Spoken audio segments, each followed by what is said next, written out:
अस्सलाम वालेकुम रहमतुल्लाहि व बरकातुहू।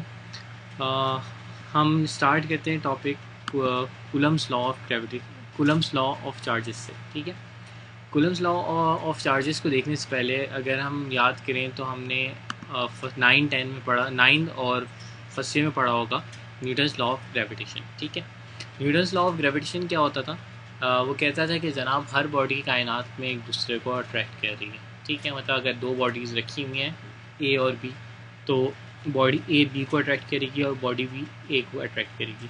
अगर उनका मासेज m1 और m2 है तो उसका फॉर्मूला कहता है फोर्स ऑफ अट्रैक्शन बराबर होगी G m1 m2 over r square, जिसके अंदर m1 m2 उनके मासेज होते थे, आर उनके दरमियान का डिस्टेंस होता था, जी एक कांस्टेंट है जिसके ऊपर हम फिलहाल बात नहीं कर रहे, और एफ जो है वो फोर्स होती थी, फोर्स ऑफ अट्रैक्शन, जिससे एक दूसरे को वो अट्रैक्ट करते थे या रिपेल करते थे। ठीक है, वैसे बॉडीज़ के केस में तो अट्रैक्ट ही कर रहे होते हैं, मगर अगर हम मैग्नेट का केस देखें तो एक दूसरे को रिपेल भी कर रहे होते हैं।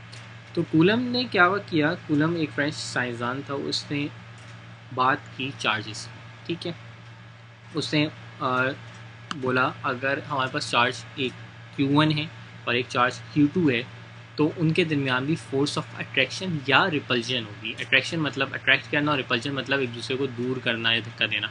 जैसे कि अगर नॉर्थ पोल साउथ पोल अगर करीब रखें तो वो एक दूसरे को अट्रैक्ट करते हैं, और नॉर्थ पोल यानी सिमिलर पोल्स रख दें तो एक दूसरे को रिपेल करते हैं। सही से चार्जेस देखो दो किस्म के होते हैं, पॉजिटिव चार्ज होता है, नेगेटिव चार्ज होता है।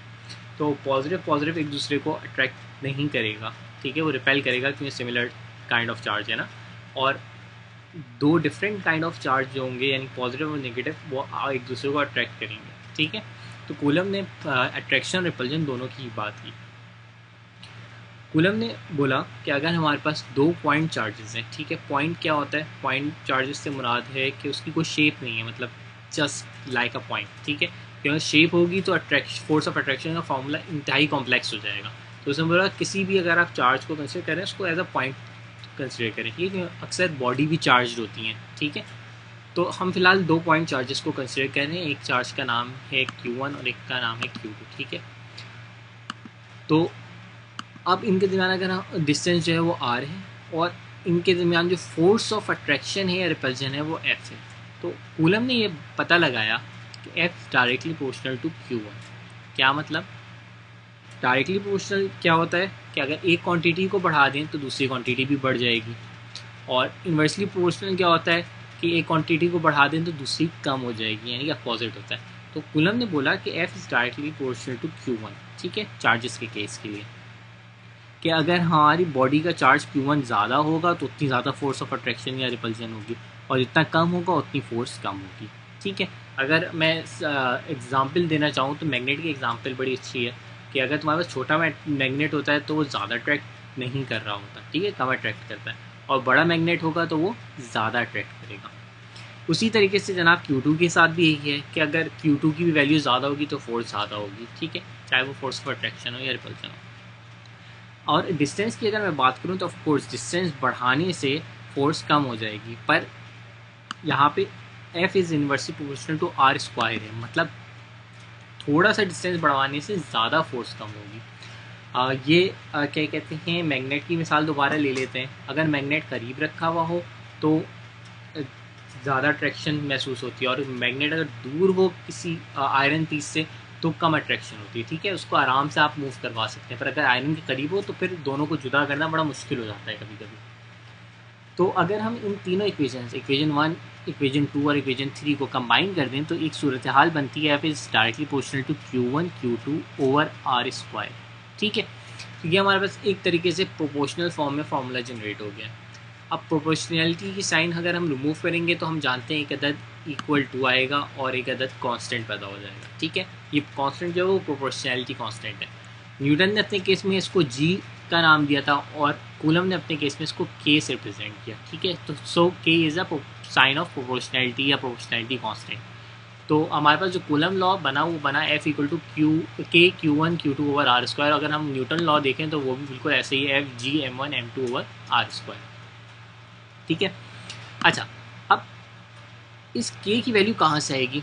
न्यूटन ने तो एक एग्जैक्ट वैल्यू दे दी थी कि जनाब ये वैल्यू है। ठीक है, वो वैल्यू सब मुझे याद नहीं है और उसको याद करना ज़रूरी भी नहीं, पर हाँ, कूलम ने बोला कि के जो है वो डिपेंड करता है मीडियम के ऊपर जो इन दोनों चार्जेस के दरमियान है। अब इन दोनों चार्जेस के दरमियान फ्री स्पेस भी हो सकता है जिसको आप वैक्यूम कहते हैं, या एयर हो सकती है, या कोई और इंसुलेटर या कोई और मीडियम हो सकता है, ठीक है। तो के की वैल्यू उस मीडियम के लिहाज से चेंज होगी। अगर वो फ्री स्पेस है, ठीक है, यानी कि वैक्यूम है, तो उसकी वैल्यू होगी जनाब, तो उसकी वैल्यू होगी 9 एक्सपोनेंट समथिंग, ठीक है। मेरे पास अभी विजिबल नहीं है और मुझे एग्जैक्टली वैल्यू याद भी नहीं। बेसिकली कूलम ने एक फॉर्मूला बनाया, उससे फॉर्मूला दिया k equal to 1/4 pi epsilon naught. ये ई नहीं पढ़ेंगे, इसको एप्सिलॉन पढ़ेंगे, शायद पहली बार देखो आपने या इससे पहले भी जानते हो। और उसके साथ जो नीचे एक जीरो या ओ बना हुआ है उसको नॉट पढ़ते हैं, तो ये बन जाएगा epsilon naught. Epsilon not basically permittivity of free space है। परमिटिविटी क्या से मुराद ये है कि जनाब कितना परमिट कर सकते हैं, ठीक है, मतलब जो फोर्स होगी किसी भी चार्ज की या उसकी क्या कहते हैं इंटेंसिटी होगी, वो कितना परमिट कर सकती है उस मीडियम से, ठीक है। जिस तरीके से अगर तुम देख लो मैग्नेट के और निडल के दरमियान अगर हम एक पेपर रख देते हैं तब भी वो अट्रैक्ट कर रहा होता है, और अगर हम ये कोई हार्डबोर्ड रख देते हैं तो अट्रैक्शन कम हो जाती है, और जितना मोटा हार्डबोर्ड होगा उतनी डिफरेंट मतलब अट्रैक्शन होगी, कम अट्रैक्शन होगी, और जिस तरीके से आप मटेरियल चेंज करते रहेंगे आपको डिफरेंट अट्रैक्शन फील होगी। वही काम चार्जेस के दरमियान भी हो रहा है कि अगर चार्जेस के दरमियान डिफरेंट मटेरियल होगा तो उसी हिसाब से फोर्स ऑफ अट्रैक्शन भी चेंज होगी, ठीक है। बेसिकली के चेंज हो रहा होता है। तो परमिटिविटी ऑफ फ्री स्पेस जब पुट करते हैं तो के के लिए हमारे पास ये फॉर्मूला बन रहा है, और उसके बाद उससे हमारे पास जो वैल्यू आ रही है वो ये आ रही है, ठीक है। एप्सिलॉन नॉट की जो वैल्यू कूलम ने हमें जो बताई वो 8.85 समथिंग है, ठीक है, एसआई यूनिट्स के लिए। और जब उसको के फॉर्मूले में पुट किया तो हमारे पास एक के की वैल्यू आ गई फॉर फ्री स्पेस। अच्छा, इसी तरीके से अगर सवाल पैदा होता है कि जनाब ये तो फ्री स्पेस के लिए बात होगी, अगर कोई और मीडियम हो तो फिर क्या होगा। कोई और मीडियम को अकोमोडेट करने के लिए इस फॉर्मूले के अंदर एप्सिलॉन नॉट के साथ साथ हम एप्सिलॉन आर इंट्रोड्यूस करवाते हैं। एप्सिलॉन नॉट की वैल्यू तो फिक्स है, मगर एप्सिलॉन आर की वैल्यू जो है वो चेंज होती रहती है मटेरियल के हिसाब से, और वो हमें इस टेबल से मिल सकती है। इसके अंदर वैक्यूम के लिए, एयर के लिए एंड सो ऑन सब के लिए क्या कहते हैं, हमारे पास एप्सिलॉन आर की वैल्यू है। एप्सिलॉन आर की वैल्यू पुट करें तो आपके पास किया जाएगा तो आप सिंपली फोर्स निकाल सकते हैं, ठीक है, अगर आपको चार्जेस और उनके दरमियान का डिस्टेंस पता हो। अच्छा, इसने एयर की जो वैल्यू बताई है एप्सिलॉन आर की 1.0006 है, ठीक है। तो ये 1.0006 इज ऑलमोस्ट इक्वल टू 1 ना, तो हम इसको क्या कहते हैं, जो हमारे पास के की वैल्यू फॉर फ्री स्पेस है वही हम एयर के लिए भी ले सकते हैं, ठीक है, और हम ले रहे होते हैं, आगे आप न्यूमेरिकल के अंदर देखेंगे इंशाल्लाह। तो हमारे पास अगर हमने फोर्स के जो फॉर्मूला था एफ इक्वल टू के Q1 Q2 और आर स्क्वायर, इसके अंदर हम के की वैल्यू, के का फॉर्मूला पुट कर दें, ठीक है, विद एप्सिलॉन आर, तो हमारे पास एफ का जो नया फॉर्मूला बनेगा वो ये बनेगा, F equal to 1/4 pi epsilon naught epsilon r Q1 Q2 over r square, ठीक है। तो ये हमारे पास फॉर्मूला, फाइनल फॉर्मूला है 12.6 इक्वेशन के अंदर।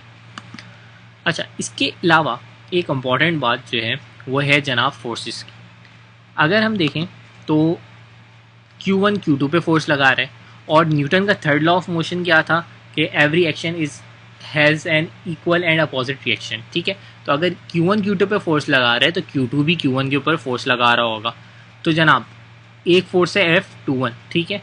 F21 से मुराद क्या है कि चार्ज Q2 के ऊपर एक फोर्स लग रही है बाय चार्ज Q1, ठीक है। फर्स्ट सबस्क्रिप्ट जो है वो कहते हैं उसका है जिसके ऊपर फोर्स लग रही है, और सेकंड सबस्क्रिप्ट यानी कि 1 जो है वो उसका है जो फोर्स लगा रहा है।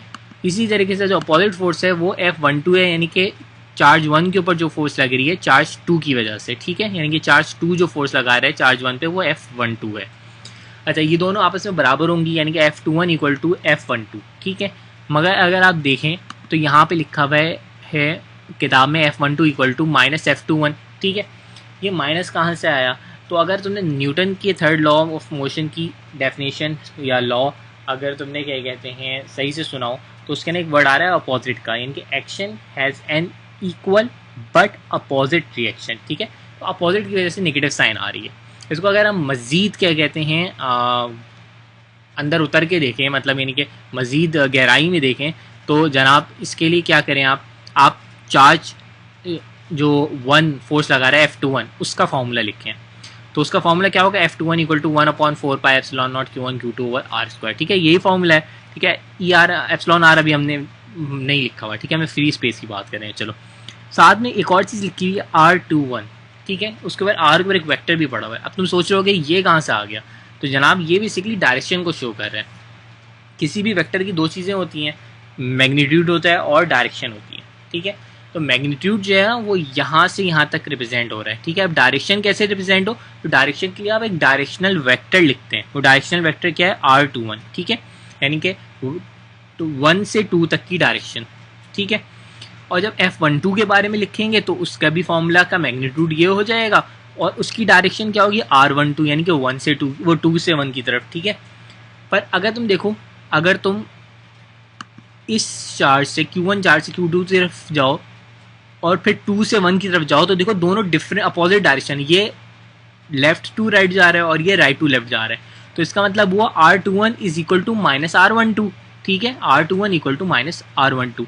जब तुम R21 की जगह माइनस R12 पुट करोगे तो ये फॉर्मूला क्या बन जाएगा, बिल्कुल नीचे वाला होगा, ठीक है, साथ में इसके एक माइनस आ जाएगा।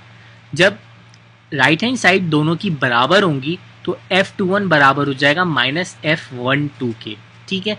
ये बात मैं रिपीट कर रहा हूँ कि जब तुम ये जो इक्वेशन है R21 equal to minus R12 12.5a के अंदर पुट करोगे, R21 की जगह R12 लिखोगे और साथ में माइनस साइन लगाओगे, तो ऊपर नीचे की राइट हैंड साइड्स बराबर हो जाएंगी, सिवाय इसके कि एक नेगेटिव साइन है ऊपर। और जब राइट हैंड साइड बराबर हो जाए तो लेफ्ट हैंड साइड्स भी बराबर हो जाएंगी, और इस वजह से यहाँ पे हमारे पास एक इक्वेशन बन जाएगी F21 equal to minus F12, ठीक है। जो मैंने ऊपर बात बताई थी तुम्हें, वो नीचे हमने प्रूव भी कर दी है। तो ये है हमारा Coulomb's law of equation. I hope तुम्हें समझ आ गया होगा, और अगर ना समझ आए तो फिर हम स्काइप के ऊपर बात कर लेंगे, और इसको तुम एक बार रीड कर लेना। मतलब जो इसके अंदर लिखा हुआ है वो मैंने ऑलमोस्ट तुम्हें सब कुछ बता दिया। कोई मसला हो तो तुम पूछ सकते हो, ठीक है। अस्सलाम वालेकुम।